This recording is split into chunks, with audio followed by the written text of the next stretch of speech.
I told every person I've ever worked with, you got to start with what you have. Relationships take time to build. And so don't overlook what's right in front of your face. Re-engage with those and deepen the relationships that you have already developed, because whether you've realized it or not, you've invested.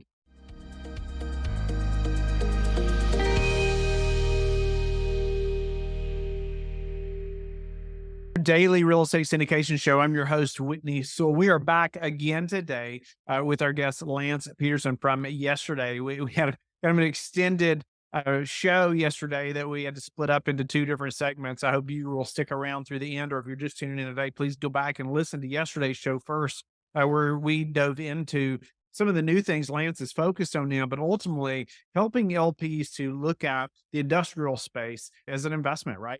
Many of us, including myself, been focused on multifamily and have not thought about really industrial, as part of our portfolio as a passive investor. And Lance brings out a number of things that you as an LP, as a passive investor, need to know.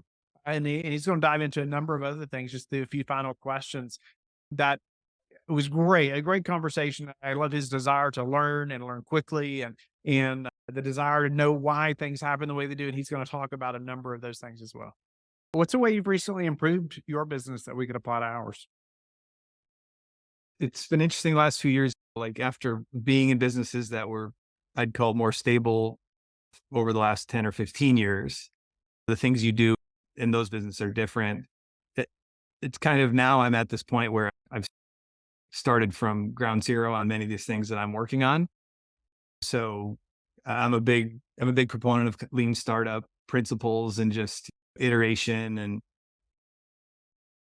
just focusing on the main thing and that kind of stuff. So that's more where my mindset is. It's just, don't worry about everything, worry about the important things. And I think that applies to life in general, but certainly when you're at the stage where I'm at, where you're starting a new general partnership, even if it's just industrial and raising funds, which of course for me is like falling off a chair because I've been helping people do that and running our own funds for years. But when you got to start from scratch and all those things, you got to make sure you're focusing on the right things. And then with the software startup, it's exciting to get back into that again. And it's the same thing. It's like, focus on what the customers want.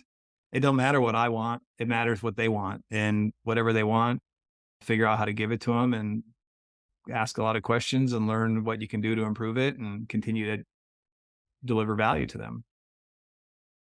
No doubt about it. I love that. I love the focus. I think we can get so sidetracked on what we think it should look like, right? Sure.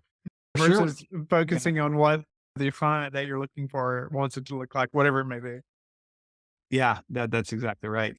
You can't force feed things down people's throat. I mean, you got to understand, and even with the investor side, I mean, it's just, instead of complaining about the fact that maybe investors are a little skittish or whatever, I mean, that's where you got to lean in.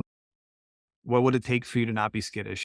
What's causing your skittish? Like, almost like you're a psychiatrist or a psychologist. You need to understand, don't just take what they're saying at face value, because there's probably more to it. Yeah. Right. And really try to appreciate what they're going through or what their fears and concerns are. And I think that's where partnering with Sam Giordano, I mean, that he's a doc, he's a GI doc, knows a lot of docs, he's a doctor. And so it's just great perspective. When you're not in control of the deals, it's just different. Right. And so a lot of this fear that us on the GP side or what we view as just them being irrational or whatever, is that there's just more to it than that. And I think if you can do things to allay their fears and help them through that, and a lot of it is just education, right? Because every day, I mean, I read the Wall Street Journal, every article, and people are doing the same. And so it's just helping them interpret what the headlines are saying into how that works with whatever it is that you're doing specifically. Because especially commercial real estate, all the headlines are saying commercial real estate when they really mean office, right? In terms of the issues. And so it's just reading through that. Okay, let's get real. They're talking about these gigantic office buildings that are, it doesn't mean that all office is bad, even though I'm allergic to office at this point as well. But you know what I mean? It's just dig a little deeper. Right? I think that's the important thing. Don't take everything at value. There's more to it than that. Yeah, I think that's smart. And even I just say it so many times. It goes back to the educational component, right? Educating your investors and thinking about, man, what do they want to know? And it's like you said, a headline that may scare them, but it's not talking about their investment at all, right? Or the asset class they're in whatsoever. But if they don't dig into it, man, it can really build some fear quickly, right? Lance, what is your best source for meeting new investors right now? So, I mean, a lot of there's been some like investor groups that I've been engaged with over the years. I think those are the best sources for me. So it's really just the relationships and referrals from others that I've known for years. And I guess that's what I tell any GP that's starting. I told every person I've ever worked with, you got to start with what you have. Relationships take time to build. And so don't overlook what's right in front of your face. Re-engage with those and deepen the relationships that you have already developed, because whether you've realized it or not, you've probably invested more time into them than you've given them credit for, if that makes sense. And I think that's how I'm wired. Like, I'm not a big raw guy. I'm really analytical. I can't just, to me, the answer is always, it depends. Right. So it's hard to, that limits my ability to do it a certain way. And I'm fine with that. And I'm not passing judgment on those that do it a different way, but I tend to do it more like this. It's, what can I help you with now? What can I teach you? What wisdom and knowledge and experience can I share with you that, once again, will make you a better investor? Because whether you invest in my deal or you don't, I certainly don't want you losing your money you worked hard for. So if I can help make you better, I trust that if it's a good fit, you'll find me or you'll tell someone else. I mean, I don't worry about it, right? I just don't worry about it. What are some of the most important metrics that you track, Lance? It could be personally or professionally, either one. Conversations had, I mean, meaningful conversations had is sort of my metric. I mean, I got a little 2 jars here, 20, 20 little fruit pieces every day. It's try to move 20 of them from this jar to the one that's empty. Learn that from Atomic Habits. But to me, that's everything. It's just meaningful conversations. It's always been, once again, I'm comfortable with it. And I feel like it's always led to the most fruitful things. And I think it keeps my focus on just the things that matter most. And it's building relationships and that kind of stuff. Whereas if I'm trying to make 200 calls a day or something, I mean, I already know what would happen, right? I'd become highly transactional and its effectiveness would go down.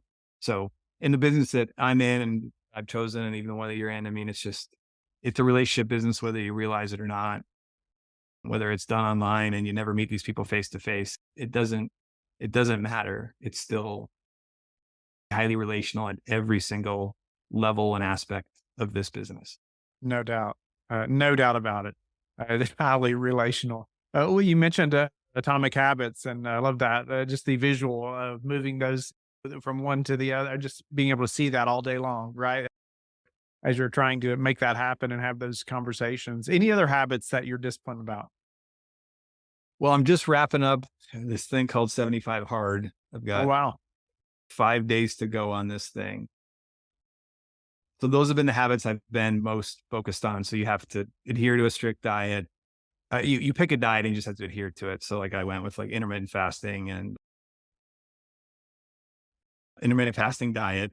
And then you got to drink a gallon of water a day. You got to do 2 45-minute workouts, one of them outside, no alcohol. You got to read 10 pages a day for 75 days. So those have been sort of the habits I've been focused on this summer, and they've led to good things. I ended up doing like a 10-day cleanse in the midst of that.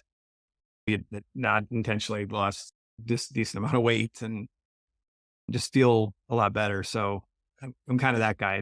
And then Atomic Habits, obviously, that's pretty much the thesis of the whole book, right? You got to start with these foundational things and then kind of habit stack on top of them. Yeah. So that's where I'm at. Next thing will be like lifting weights and free weights and just kind of build on it from here. But What's the number one thing that's contributed to your success? I'd say just like genuineness and authenticity.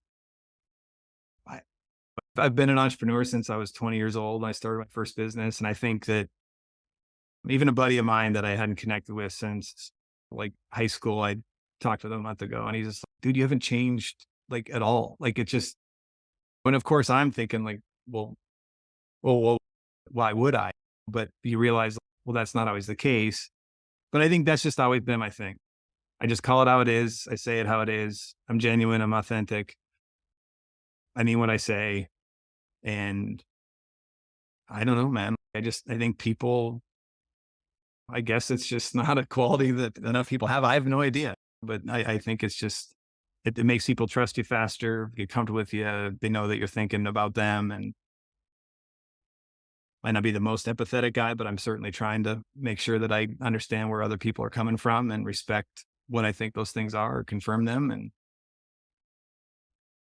seems to serve me well. So Sure. Yeah, no doubt. One thing I meant to ask you about that you mentioned before we even started recording as a superpower of yours was the ability to learn at a fast pace. And I just wanted to get some tips behind that before we, I just realized we're going over and we're going way over time, but wanted to see if you provide some thoughts behind that. I love that thought too, or just taking in as much as possible and learning at a fast pace. You even mentioned like getting to the bottom of things quickly, right?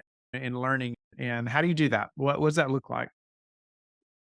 I think the big thing is that I'm just, after all the years of sort of you are how you are or whatever, like it's that I'm way more interested in the why behind everything.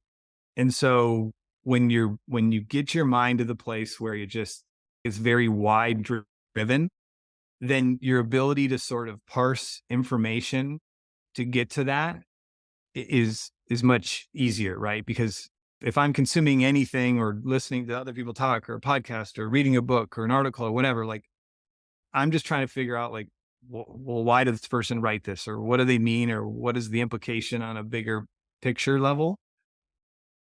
And I think when you do that, and I think that's really it is. It's like, what are the intent behind people doing it? So that's why I'm able to figure out all these SEC laws and all this AICPA accounting stuff. Like people ask me, like, I went to college and I'm a dropout. Like I, I didn't even finish college. They're like, how do you learn all this stuff? And I'm just like, because that's what I do. To me, I'm like, who came up with this and why would they have done that? Right? Like, why would they do that? There has to be, I get it. Some things that just don't make any sense, but there's got to be a reason why someone would come up with this silly rule. What would drive that, or what would have led them to come up with that? And sometimes it really is just no good reason. Right. But I think I process everything that way. And so I can read really fast, and it just, and I'm always thinking that way. And then when you've got those thoughts, that's where you start to get pattern recognition, right? So you start to the ability to connect different concepts and not being a single track mind, right? I'm more of that, even though I go to college, but I'm a liberal arts type of guy. Like I realize like I need to understand physics and chemistry, and I need to understand how all these things work. I mean, at least at some level. I don't want to be ignorant, right? I know that I'm ignorant. I want to do everything I can every day to be less ignorant than I am.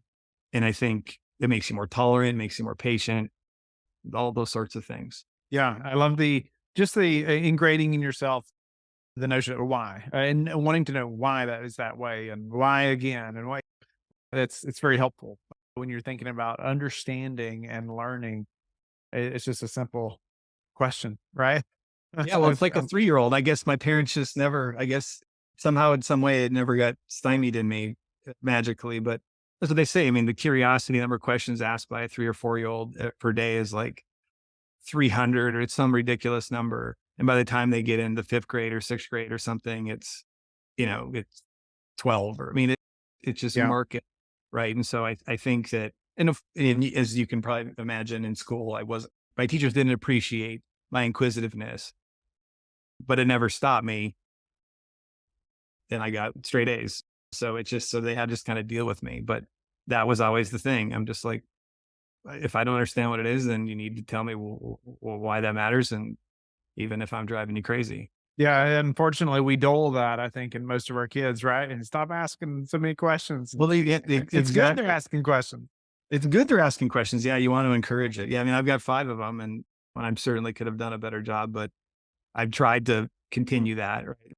Hey, that's a great question, and frankly, I don't know the answer to that question, but you do have resources, so be resourceful. And That's right. there's information to everything. I mean, like I grew up in the '80s and the '90s. I mean, like it was hard to get access to information. I mean, these days we have everything at our fingertips. Yeah, for sure. Lance, So it's how do good. you like to give back? Well, I mean, giving back for me is we're Christian people and pretty involved in church and stuff. And so I think that's just always been my give back is just like, it's like discipleship, like just trying to help. Life is hard. There's lots of trials and tribulations in this world and managing them and that kind of thing. So I just think helping people that way is the best thing that each of us can do who've been here longer or been on our path longer. And I guess that's probably, it's easy to say because it sort of, once again, ties in with my superpower. It's what I do. I'm like a counselor. I'm a guy who gives guidance and offers wisdom. I don't know. No doubt.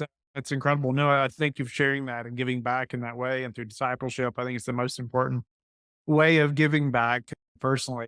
But so grateful for that, Lance. Lance, grateful for you giving back to us today and actually an extended amount of time here, I'm noticing, but grateful to catch up with you and have you on and really dive into helping LPs think through investing, mostly in industrial, right? I think it's an asset class that we've not talked about a ton on the show, even after as many episodes as we've done, we've not dove into that asset class too many times. And so I think it's very helpful for LPs that are looking at that asset class or maybe diversifying out of multifamily potentially a little bit and looking at industrial.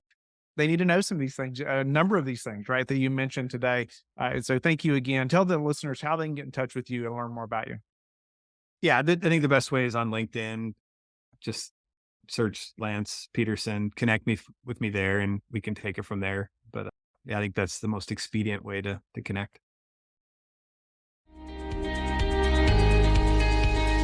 Thank you for being with us again today. I hope that you have learned a lot from the show. Don't forget to like and subscribe. I hope you're telling your friends about the Real Estate Syndication Show and how they can also build wealth in real estate. You can also go to lifebridgecapital.com and start investing today.